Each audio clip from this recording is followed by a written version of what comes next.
नमस्कार आदाब सत श्री अकाल तो सारे की नमस्कार मित्रों। मैं हर शहर से तुंदा मित्र जिसी पौंदे रोंदे ने छित्र ते अज एक बारी परती हाजिर होई तुंदे सारे अगे। अज मैं तुसें एक गप लगा सुनान।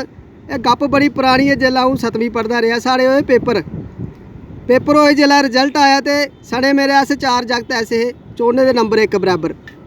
मास्टर होरें पेई आ फा ओह् आखन लगे हुंदे जा मनीटर कुसी बनाचै। उ'नें कीती सलाह प्रिंसीपल मैडम कन्नै ते उ'नें एक रस्ता कड्ढेआ। उ'नें आखेआ इ'नें चौने गी बुलाओ कल स्कूल ते चौने गी पुच्छो एक एक सवाल, जेह्ड़ा उस सवाल दा स्हेई जवाब दे उसी बनाई ओड़ो मनीटर। मास्टर होरें आखेआ जी बिल्कुल ठीक आखेआ तुसें। दूआ दिन असें बुलाया स्कूल बुलाया ते सारे कोला पैह्ले एक जागत गी अंदर बुलाया।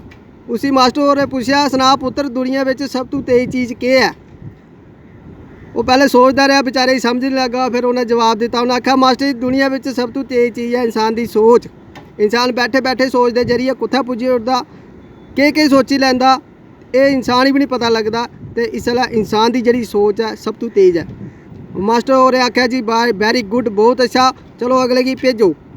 दूआ नंबर आया मेरे दूए मित्रा का तो उसी भी मास्टर होरें इ'यै पुच्छेआ सना पुत्तर दुनिया में सब तो तेज चीज़ केह् है।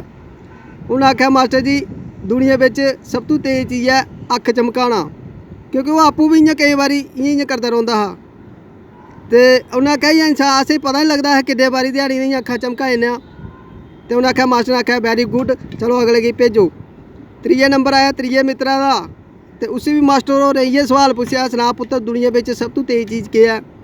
उन्हें आख्या मास्टर जी दुनिया बिच सब तो तेज चीज़ है बिजली। अस इत्थूं सोची दबाने तो दूर जाइए टक कित्या बल्ब जगी पौंदा मिंटां बिच। ते सब तो तेज चीज़ जिहड़ी बिजली है। उन्हें आख्या वेरी गुड भेजो हूँ अगले ही। अगला मी तुंदा मित्र मेरा नंबर आई गया। मैं अग्गें डरा लत्तां मेरी इ'यां कम्मन दर महा खरा के पुच्छी लैंदे नहीं। ते मी भी मास्टर होरें इ'यै पुच्छेआ। उ'नें सना पुत्तर हर्ष दुनिया बिच सब तो तेज चीज़ केह् है। मैं भी थोड़ा सोच विचार किया महा दुनिया बिच सब तो तेज चीज़ महा मास्टर जी दुनिया बिच सब तो तेज चीज़ है जलाब। जे कुसै गी लग्गे दे होन ते जिन्ने चिर ओह् सोचै जां अक्खां चमका जां बिजली का सुच बाला इन्ने चिर महा मास्टर जी तंबी भरोची जंदी। मास्टर होरें शैल निग्गड़ गड़ाका सुट्टेआ। उन्हें आख्या पुत्तर मनीटर ते तू बनी गया पर एक दिन अपने माँ प्यो का नां जरूर रोशन करगा। तो दोस्तों कनेही लगी मेरी गप मिगी जरूर सुनाओ। तो जय हिंद जय भारत जय डुग्गर।